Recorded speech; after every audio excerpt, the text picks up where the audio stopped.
suis Jean-Christophe Schreiber, je suis le président du Clair de Lune.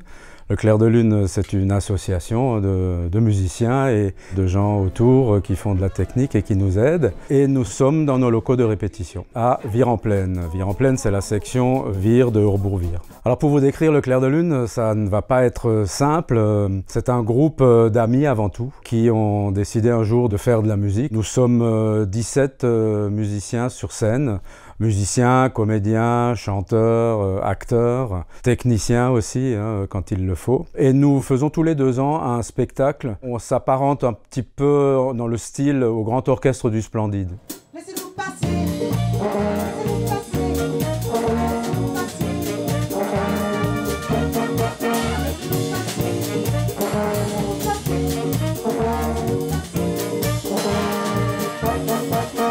Alors comment est né le Clair de Lune? C'est une histoire assez rocambolesque, c'est ce qui d'ailleurs a donné le nom du livre qu'on vient de produire sur nos 40 ans d'existence. Le Clair de Lune est né en 1978. L'un d'entre nous, chez qui nous sommes aujourd'hui, était à l'école Boulle. Et à l'école Boulle, il pratiquait l'art de la fanfare. Le week-end, il rentrait et il nous racontait ça. Il disait c'est génial, c'est super, on fait de la musique dans Paris, on tend le chapeau, les gens nous donnent de l'argent, après on va boire des coups, c'est vraiment bien, il faudrait qu'on fasse la même chose.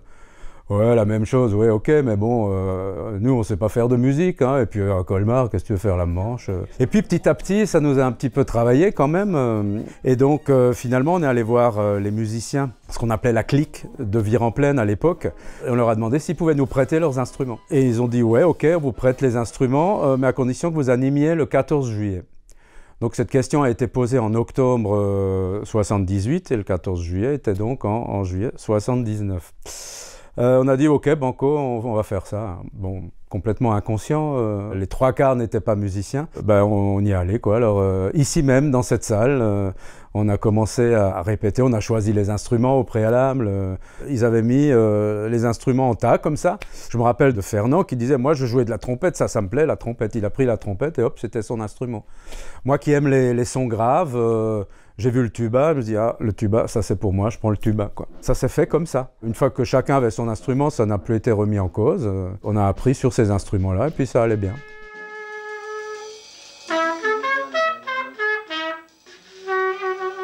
Le mois de juillet approchait, au mois de juin, on se dit qu'il faudrait quand même qu'on teste un petit peu devant un public parce que ce qu'on avait monté nous paraissait quand même un petit peu chaotique sur le plan musical. Et donc il y avait à l'époque la fête dans la rue à Colmar, c'était au quartier des Tanneurs, c'était organisé par l'ATA. On est allé en catimini sur la pointe des pieds se mettre à côté d'un manège et on s'est mis à jouer, quoi. Ben, on a eu des gens qui se sont approchés et qui ont commencé à nous écouter et à l'issue du premier morceau, les applaudissements, quoi. On s'est dit c'est pas possible, c'est gagné, c'est super. Ouais, la musique c'est bien, on continue et tout. Et puis finalement, le 14 juillet, on avait, je crois, une dizaine de morceaux. Et puis en avant, on a animé le bal du 14 juillet. Et là, c'était le début du Clair de Lune. On avait notre tampon de la part du public. Et ben voilà, on est encore là 40 ans plus tard.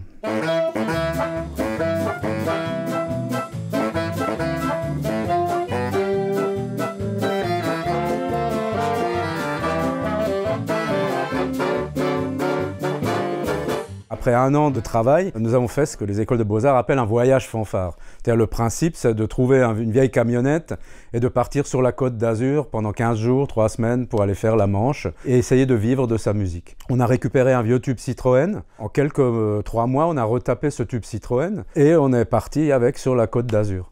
Et ça, c'était vraiment un fait marquant parce qu'on est allé se frotter à d'autres publics, d'autres régions, avec cette musique quand même qui était particulière parce que c'était une musique un peu bord de Marne. On jouait le petit vin blanc, froufrou. On faisait du Carlos aussi, le bougalou du loup-garou. Enfin, c'était des choses certes populaires, mais un peu de l'ancien temps, en tout cas pour le petit vin blanc et ces choses-là. Bah, ça marchait également, quoi. Et donc, on a vécu, on a mangé, on a bu, on a dormi grâce à notre Manche pendant 15 jours sur la Côte d'Azur. Ça s'est renouvelé plusieurs années de suite. Des voyages fanfares, on continue à en faire d'ailleurs, tous les 2-3 ans. On va dans la rue, jouer dans une ville. La dernière fois c'était à Heidelberg, avant c'était à Metz, c'était à Dijon. C'est bien de retrouver un petit peu les racines, quoi. Ça met un peu d'humilité dans le groupe.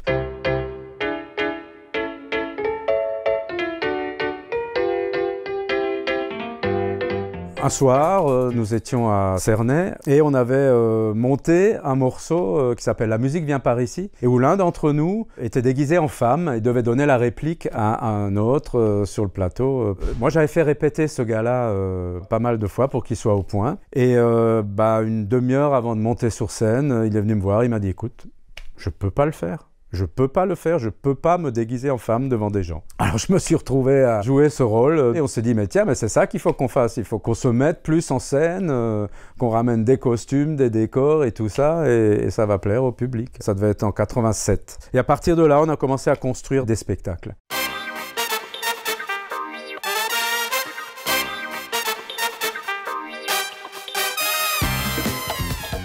Alors au fil du temps, on a réalisé des spectacles de plus en plus construits. On a commencé à donner un titre à nos spectacles qui ont pris de l'ampleur et qui ont eu une durée d'une heure et demie à peu près comme des spectacles professionnels. Et ça a eu beaucoup de succès.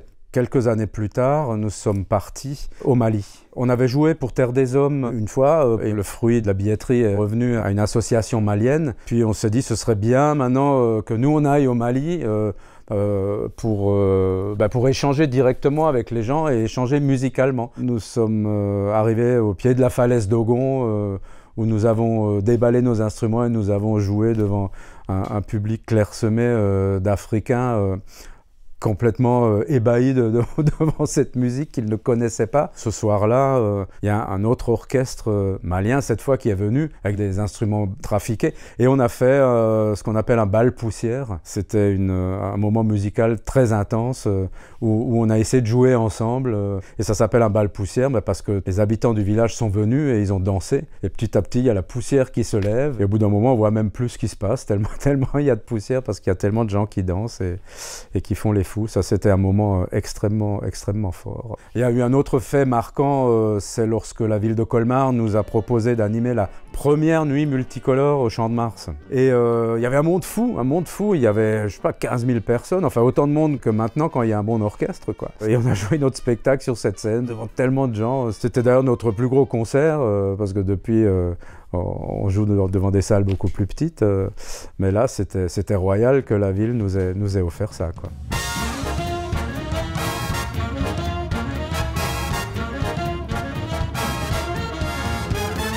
Quand un spectacle est terminé, c'est vraiment la remarque qui ressort le plus souvent. Vous êtes vraiment une bande de copains, c'est ça qui est bien chez vous, vous riez sur scène, vous avez vraiment l'air de vous amuser. Derrière cet amusement, il y a énormément de boulot quand même pour construire un spectacle de 2 heures. C'est vrai que quand le spectacle est produit et qu'on le joue, on s'amuse vraiment beaucoup. Mais avant, des fois, c'est un peu tendu, quoi. Surtout les semaines qui précèdent la première. Si on n'était pas une bande de copains,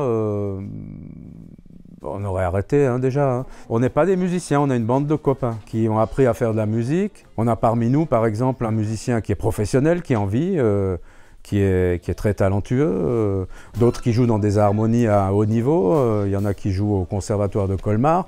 Il y a un prof du conservatoire de Colmar avec nous. Et puis il y en a d'autres qui jouent plus en dilettante. Il y a toujours une place pour chacun.